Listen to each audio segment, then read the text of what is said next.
स्वास्थ्य चर्चा में आज हम दो शब्द कहना चाहते हैं।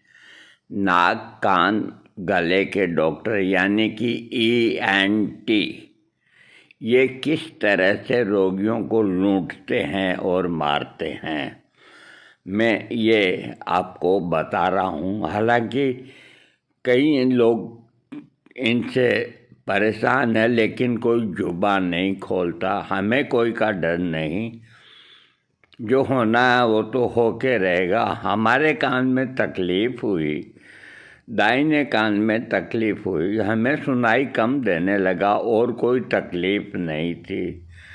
तो यहाँ एक बुजुर्ग डॉक्टर, उसके यहाँ हम गए तो कहा कि कान में मैली है, निकाल देंगे। तो एक लंबा सा स्टील का तार साक हमारे कान के अंदर डाला और हमारे साथ जो गया उसको कहा कि इनका सिर पकड़ लो। तो मैली तो नहीं निकली, अंदर से खून निकला का ठीक है, दवाई लिख दी, आ गए।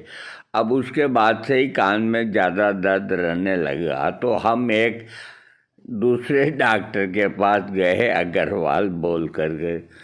मैंने कहा भाई ये ठीक है। तो उसने एक जो कान था, जो उसने खून निकाला था पहले डॉक्टर ने, तो उसने उसके अंदर पिचकारी लगा करके और एक चने के बराबर मैली निकाल दी कि जाओ ठीक हो जाओगे।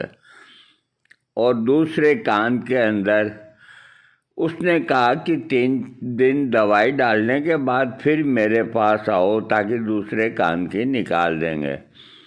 हमने कहा हल्की हल्की 2-3 पिचकारी लगा दो, ये निकल जाएगा। मुझसे इतनी सीढ़ियाँ चढ़ी नहीं जाती तुम्हारे दरबार के अंदर।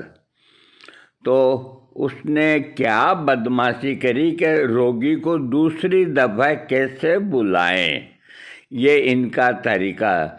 तो उसने मेरे कान में पिचकारी का ज़ोरदार प्रेशर दिया। मैं चिल्ला उठा, मैंने कहा डॉक्टर तुमने मेरे को मार दिया। कहने अब ठीक हो जाएगा। अब ठीक नहीं हुआ, उसमें दर्द ज़्यादा हो गया और ज़ख्म हो गया। तो हम तीसरे डॉक्टर के पास गए, तो उसने कहा कि आपका पर्दा गया। अब हमारे उस कान से लिक्विड निकलता है। अब ये हाल है ENT डॉक्टरों के। सरकार इनको क्यों पैसा देती है? इनसे तो पटरी पे बैठते हैं, वो ज़्यादा योग्य हैं।